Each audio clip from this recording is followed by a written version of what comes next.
Welcome to the debate. இன்னைக்கு நாம பேச போற டாபிக் தமிழ்நாட்டுல ரொம்பவே சூடா விவாதிக்கப்படுற ஒண்ணு. அதாவது ஒவ்வொரு வருஷமும் லட்சக்கணக்கான இளைஞர்கள் காலேஜ் முடிச்சுட்டு வெளியே வராங்க. ஆமா, பெரிய நம்பர் அது. கரெக்ட். ஆனா அவங்கள பாதி பேருக்கு சரியான வேலை கிடைக்கிறது இல்ல.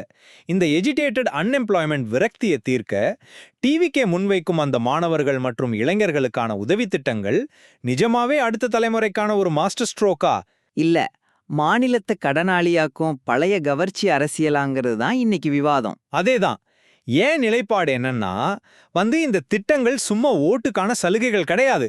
இது இளைஞர்களோட சமூக பொருளாதார நெருக்கடியை தீர்க்க போற ரொம்ப அவசியமான ஒரு கட்டமைப்பு முதலீடு. அதாவது நான் இத டோட்டலா வேற ஒரு ஆங்கிள் பாக்குறேன்.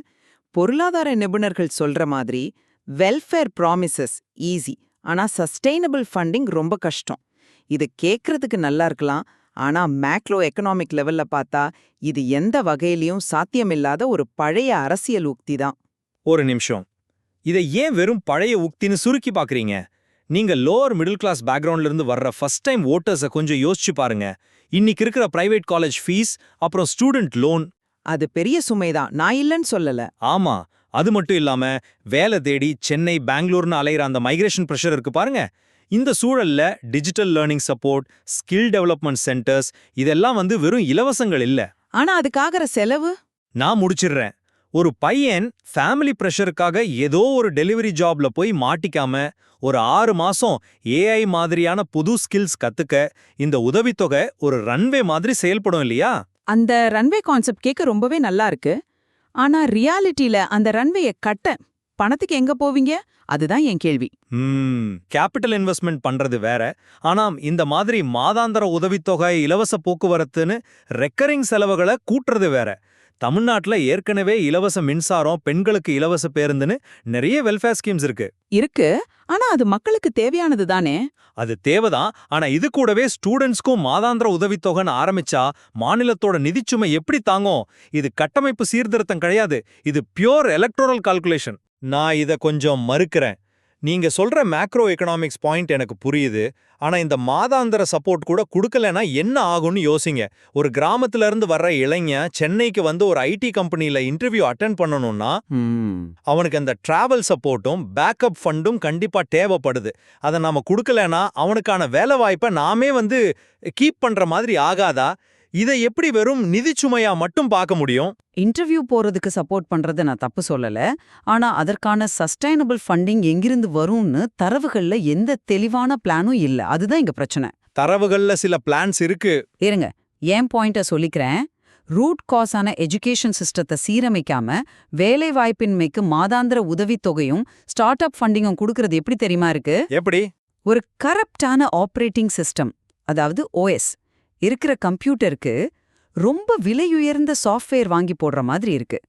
சிஸ்டம் கிராஷ் ஆகுமே தவிர அவுட்புட் வராது. ஓஹோ, that's a very interesting analogy. ஆனா அந்த ஓஎஸ் அப்டேட் பண்ற ப்ராசஸ் தான் இந்த ஸ்கில் டெவலப்மெண்ட் சென்டர்ஸ்னு நான் சொல்றேன். டிகிரி முடிஞ்சாலும் ஜாப் கேரண்டி இல்லைங்கிற இன்செக்யூரிட்டியை உடைக்க இளைஞர்களுக்கு ஒரு ஷாக் அப்சார்பர் தேவை. ஆனா அந்த ஷாக் அப்சார்பர் ரொம்ப காஸ்ட்லியாச்சே.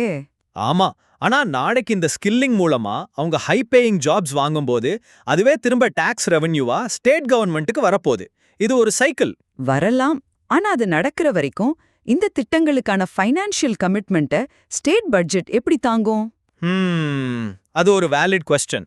லாங் டேர்ம் growth வேணும்னா இண்டஸ்ட்ரீஸை அட்ராக்ட் பண்ணணும், ஜாப் கிரியேட் பண்ணணும்.